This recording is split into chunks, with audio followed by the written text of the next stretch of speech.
Welcome to the Escape the Dark Castle tutorial by All On Board. In this cooperative game, players will be prisoners trapped in the depths of the Dark Castle. To escape alive, you'll have to overcome complex challenges with your teammates. First, select your seat at the table. Next, choose a character. If playing solo, you can choose multiple characters and play their turns. Each character has 3 traits: power, cunning, and wisdom. After deciding on your character, you will receive a white die with your name on it. This marker displays the value of your traits and your health points. Next to your player area, there's a skull marker. Place it on the appropriate number to show your health points. The amount of health points you start with depends on the number of players.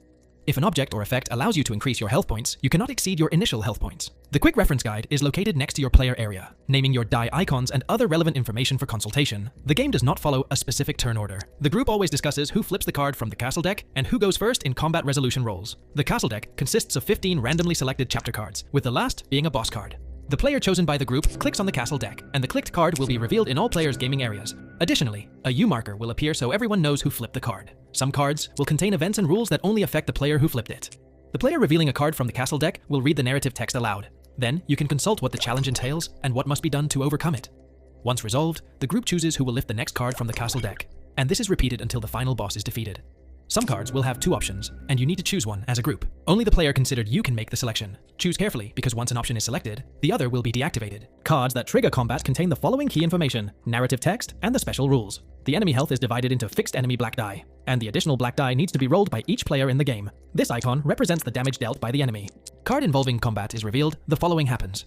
Black dice corresponding to the card symbol will automatically appear in the tray. Then, each player in the game will roll an additional black die, which is added to the total black dice in the tray. Now, all the black dice in the tray form a challenge to overcome. The group chooses which player rolls first.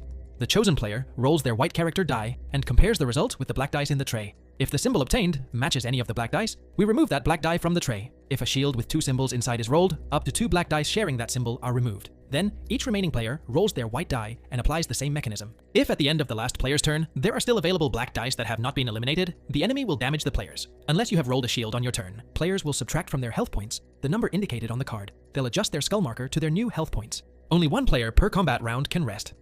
A resting player won't receive damage, can't use any items, can't attack, and in exchange, gains 1 health point. Continue fighting until the enemy is defeated, or a player is eliminated. Once the enemy is defeated, eliminating all its black dice, an object card is drawn as loot. The group must discuss and decide who will keep it. The object deck contains weapons and tools that can be used to your advantage. You can never have more than 2 objects equipped at the same time. Exchange or discard the one you are less interested in. If a character has a 2-handed object equipped, they can only carry that item and nothing else. Objects can be exchanged between characters, but only after completing a chapter or when new object cards are drawn. They cannot be exchanged during combat or a chapter event. Flip the last card from the castle deck to face the final boss. The game ends in victory if you defeat it, but you lose if any player reaches 0 health points at any time during the game. This has been the tutorial on how to play Escape the Dark Castle. Now it's time to gather your friends to try to escape alive from its depths.